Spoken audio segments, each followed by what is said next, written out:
अस्सलाम वालेकुम नाज़रीन, आप देख रहे हैं ZH न्यूज़। मैं हूं ज़हीर अहमद। नाज़रीन, तीन इशूज़ के ऊपर बात करेंगे। जेल इंतज़ामिया के हवाले से जो लायामल तैयार किया PTI ने, क्या वो काबिल भरोसा है? क्या PTI की बाहर की क़यादत को इतना भरोसा है इंतज़ामिया के ऊपर कि वो सारा कुछ करेगी जेल की और आपके साथ कोऑपरेट करेगी?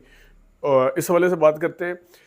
आप फ़ोन आजकल एक सुनते हैं और उसमें रिंग टून आती है जनाब शहबाज शरीफ साहब की बिजली की कीमतों के हवाले से। इसके ऊपर लोगों का बहुत रद्दमल आ रहा है और हुकूमत ने फिर इसके साथ ही जो महंगाई के हवाले से बड़े एक ढिंढोरे पीटे हैं कि जनाब हमने ये सस्ता कर दिया है, गैस साथ महंगी कर दिया। उस पर बात करते हैं। शुरू करते हैं इमरान खान साहब। इमरान खान साहब से मिलने नहीं दिया गया और जो एक प्लानिंग के तहत मनसूबाबंदी के तहत जो तकसीम जारी थी, उसमें अब PTI के अंदर जो तकसीम का एक कहा जा रहा था कि अंदर हुकूमत ये ख्वाब बड़े अरसे से देख रही थी। इसमें कोई शक नहीं है कि PTI की जो क़यादत है उनकी अपनी भी बहुत गलतियाँ हैं लेकिन उन ख्वाहिशात का इजहार अब सिर्फ पार्टी लीडर तक नहीं रहा बल्कि इमरान खान साहब की बहनों तक पहुंच गया है कि जनाब ये दो बहनें मिल लें, वो वाली बहन ना मिले। वो अब ये कहना शुरू कर दिया कि इमरान खान साहब उनको पसंद नहीं करते, अलीमा खान को। अंदाज़ा करें कि अब ये तक कहना शुरू कि कहाँ से आपको खबर मिली, किसने कहा। अभी तक तो अलीमा खान मिलती थी। अलीमा खान ही मेरे ख्याल में जितने भी लीडर्स को छोड़ के एक हैं जो इमरान खान साहब के मौक़िफ़ को एज इट इज़ बाहर आके मीडिया को बताती हैं। और फिर ये कभी अदालत की तरफ से कहना है, कभी किस तरफ से कि वो बाहर आके टॉक नहीं करेंगी। क्या इमरान खान के मौक़िफ़ को बाहर आके बनाने से इमरान खान को बताने से इमरान खान साहब को मसला है कि मेरी बहन वो वाला मौक़िफ़ आगे बताती है जो ना गौर खान बताते हैं ना कोई दूसरा लीडर आगे बताता है। तो क्या इमरान खान साहब को कोई अकल को हाथ मारे कि जिस किस्म की इस वक्त हुकूमत और ये सारी चीज़ें इदारे और सारे जेल इंतज़ामिया ख़ास तौर पे हरकतें करने पे आए हुए हैं।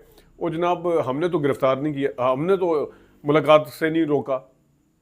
पंजाब हुकूमत का के अंडर आती है अडाला जेल, हमने मुलाकात से नहीं रोका। जेल इंतज़ामिया की इतनी जुर्रत है कि वो किसी के कहे बगैर, किसी के इशारे के बगैर मुलाकातें रोक सके। जेल सुपरिटेंडेंट के पास इतना इख्तियार है क्या? और दूसरा, चले आपने अंदर मिलने से नहीं रोका, बाहर जो गिरफ्तारियां की गई उनकी बहनों की, तो वो भी जेल इंतज़ामिया ने कहा था कि बाहर साहब गिरफ्तार कर लें। कोई समझ आने वाली बात अगर की जाए तो की जाए। अब PTI ने बैठ के जनाब साहब एक मौक़िफ़ बनाया है कि 5 बंदे डिसाइड करेंगे। अब उन 5 बंदों में जनाब साहब एक तरफ तो बैरिस्टर गौर हैं, दूसरी तरफ सलमान अकरम राजा, जो दोनों की एक दूसरे से नहीं लगती। अब वो किस तरह डिसाइड होगा, 5 बंदों में से कौन किस साइड पे होगा? मुझे तो ऐसे लग रहा है जिस तरह 5 बंदों में से सलमान अकरम राजा साहब जो हैं वो अकेले ही रह जाएंगे, क्योंकि ज़्यादातर जो है वो बैरिस्टर गौर के हम ख्याल हैं। तो ये किस तरह 5 बंदों की सिलेक्शन हुई है और फिर फोकल पर्सन जो है वो जेल इंतज़ामिया के पास जाके अप्रूवल करवाएंगे इमरान खान साहब से कि जेल इंतज़ामिया को फहरिस्त देंगे कि ये बंदे आपसे मिलने आ रहे हैं और जाके अप्रूवल करवाएं। अब जेल इंतज़ामिया अप्रूवल क्यों करेगी? वो क्यों लाके देगी और लाके बताएगी कि इमरान खान साहब ने इस पर टिक किया है? और फिर अभी तक इमरान खान साहब की मर्ज़ी के बगैर अगर आज़म स्वाति साहब बिलफर्ज, चले आज़म स्वाति साहब को नहीं कहते, और बाबर अमान साहब और लोग जाके मिलते रहे, तो क्या वो 5 बंदों के में अगर इमरान खान साहब जो नाम भेजेंगे उनमें से इमरान खान साहब टिक करेंगे? और अगर इमरान खान साहब की मर्ज़ी के बगैर अंदर कोई बंदा जाता है कि तो ये भी कोई एक SOP क्या बनाया गया है कि इमरान खान साहब की मर्ज़ी के बगैर जाता है और इमरान खान साहब उनसे मिलने से इनकार कर देंगे?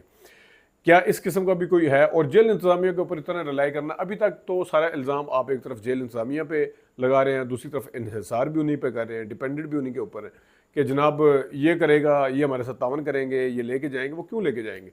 वो क्यों ला के आपको एज इट इज़ बताएंगे? एक आध दफ़ा ले भी जाएंगे।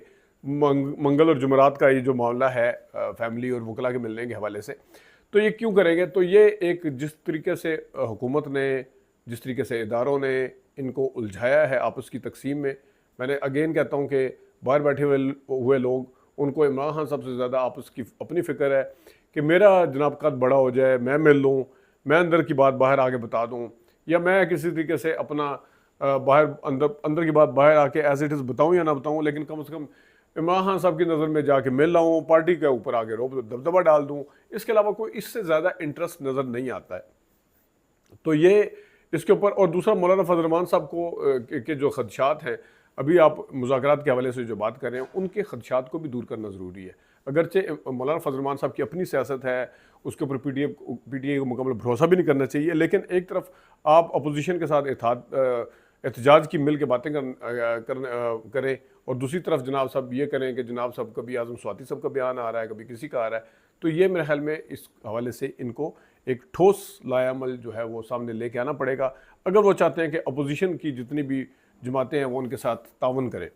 दूसरा इशू है, यकीन करें कि मेरे कई जानने वाले हैं, उन्होंने कहा कि हमने तो व्हाट्सएप पे ज़्यादा कॉल करनी शुरू कर दी, सादी कॉल नहीं। शुक्र है वो कहते हैं कि व्हाट्सएप के ऊपर हुकूमत का कोई उस तरह से इन्फ्लुएंस नहीं है, वरना इनके बस में हो तो वहाँ पे भी शहबाज शरीफ साहब की आवाज़ आएगी कि मैंने 7 रुपये 41 पैसे जो है वो बिजली सस्ती कर दी है, और मैंने पता नहीं क्या दूध और शहद की नहरें जो बहा दी हैं, और उस रिंग टोन को सुनने से अवॉइड करने के लिए लोगों ने फ़ोन करने एक दूसरे को छोड़े हुए। प्रैक्टिकली ये मैं आपको बता रहा हूँ वो।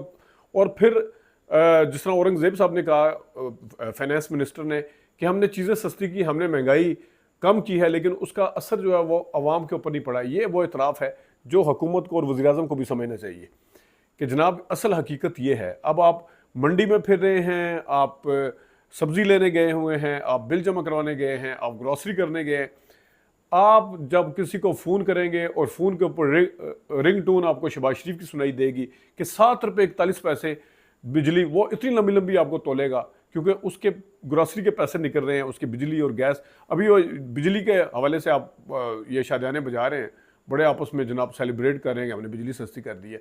साथ ही जनाब इन्होंने गैस के जो है उसका इंदिया दे दिया है। अब बिजली भी वो परमानेंट बेसिस के ऊपर नहीं है, ये अब दिहाड़ी लगाने के चक्करों में कि हमारा एक दिन गुजर जाए बस हुकूमत में, कोई एक महीना एक हफ्ता सही गुजर जाए, वो पायदार काम नहीं है। 3 महीने के लिए इन्होंने बिजली के बिल कम किए हैं। अब अप्रैल चल रहा है, मई जून तक है, जुलाई में अखीर गर्मी होगी और जुलाई में बिजली की कीमतें वापस हो जाएंगी, गैस की कीमतें ऑलरेडी बढ़ा चुके होंगे। तो फिर फाइनेंस मिनिस्टर का वो कहना बिल्कुल ठीक है कि जनाब साहब हम गरीब को या आवाम को उसके ऊपर ट्रांसफ़र नहीं कर सके कि उसको कोई फ़ायदा हो महंगाई के हवाले से, जो इतने लंबे चौड़े उन्होंने वो किया हुआ है। तो असल हकीकत ये है कि ये मैंने जिस तरह कहा है कि ये बस हफ्ता हमारा गुजर जाए किसी तरीके से, उसके बाद क्या करेंगे। अवाम तो अभी भी बिजली के बिल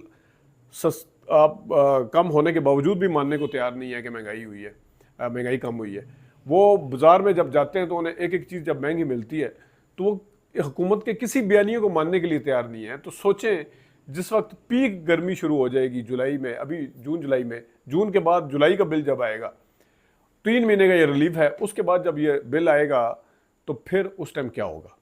उस टाइम क्या अवाम आपको छोड़ देगी? अवाम आपके ये जो रिंग टून्स लगाई हुई हैं इनको भूल जाएगी? ये जो आपने बड़ी बड़ी तकरीरें करते हैं और कैबिनेट मीटिंग के अंदर और सारे वज़रा आगे एक एक करके पूरे, अब रावलपिंडी में वो कहते हैं ना, सक्सेस हैव मैनी फादर्स, वो मतलब है कि एक पता नहीं किस किस को, नवाज शरीफ कहते हैं कि मैंने बिजली सस्ती की है, शहबाज शरीफ कहते हैं मैंने की है, सिपा सलार साहब को वो क्रेडिट देते हैं, हनीफ अब्बासी साहब कहते हैं हमने करवाई है। वो पता नहीं किस एक 3 महीने के लिए जो बिजली थोड़ी बहुत सस्ती की है उसके लिए पता नहीं कितने जो हैं वो आ गए हैं वो करने के लिए। लेकिन जुलाई में जब महंगी हो रही होगी फिर भी कोई नहीं कहेगा कि हमारी वजह से दोबारा ये कम वो हुआ है, महंगी हुई है। फिर वो एक दूसरे के ऊपर डालेंगे। फिर वो जो नाकामी जो है ना, वो जिसे कहते हैं कि यतीम होती है, उसका कोई वाली वारिस नहीं होता, वो नाकामी एक दूसरे पर डालेंगे। कामयाबी का सेहरा जो है हर कोई अपने सर के ऊपर बांधने के लिए तैयार है। नाकामी कहेंगे नहीं नहीं उसके, नहीं नहीं उसकी वजह से, नहीं नहीं उसकी वजह से हुई। तो ये कुछ चीज़ें थी, टॉपिक्स थे, जिस इश्यूज़ थे जो कि सीरियस किस्म के आपसे डिस्कस करना था। अपना ख्याल रखिएगा। अभी तक के लिए इतनी इजाज़त दीजिए। अल्लाह हाफ़िज़।